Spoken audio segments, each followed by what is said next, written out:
Yeah, we are finally seeing some movement here in terms of getting this thing righted back up, getting this big rig. You can watch it here. They're about to start trying to pull this thing over. Again, this is wind damage. We talked very briefly with the truck driver as he went. He didn't have much to say other than he is okay and that it was blown over, and now they have to pull this back over. But Dan Carroll mentioned he's over Mall Road in 42, stuck in the traffic. The backup for this thing is going to be felt for a long time around here because they are rerouting people onto the interstate. They also have had to do a little bit of cleanup, as you can see there, from the fuel spill because of all this. So this is a mess. Even once they get this big rig back up onto its wheels and get it pulled out from this scene, they're going to have a little bit of cleanup, and then you're going to have a traffic backup that lasts for a while. They are actually just starting to pull this thing up. Looks like we didn't get it this time. So it's a little bit of struggle to get this thing up righted here, but we're watching this happen live as they try and get this big rig on 42 at Dream Street, just really next to the Freedom's ballpark here.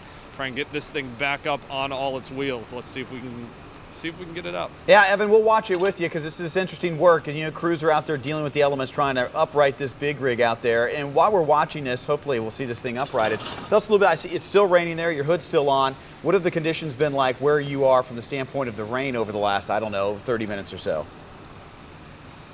Yeah, it has been steady rain here. You can see it. Everyone out here, it's puddling. We're starting to pond again on the roads, probably exacerbating the problem that we had from, I think Steve was calling it round one. We talked about the power of water and the flash flooding from the overnight storms that came through when we were down over in Westwood earlier, and we were showing you the flash flooding damage there. Now we're talking about the power of wind. That's the story around two here with this big rig on its side. There was another one by Gateway on its side, and then these guys who were getting this thing back up, the guys from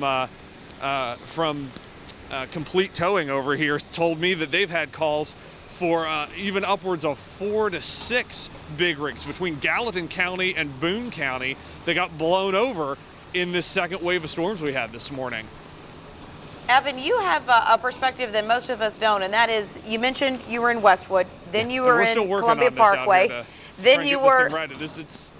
You have to go slow because you don't want to damage the rig too much, and you certainly don't want to cause any more issues out here on this road.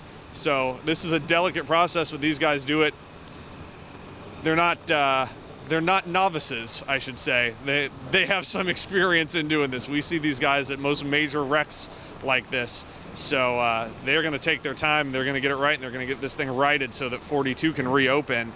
Until then, Dan Carroll said it best, if you are trying to go anywhere through Florence, Burlington area, you're going to feel the effects of this one because this road is closed and it's backing up all the way down to the mall. Evan, can you hear me right now? I'm going to take that as a no, but Evan's been all around the tri-state. I was just going to ask him about his perspective. Yeah, here's the scorecard right here. Yeah, was it North Side, Yep. Westwood, Downtown, Westwood, Northern Kentucky? Florence. Yep. Westwood twice. Yeah, so this has been a long time coming, and Jennifer's stepping in with some more information.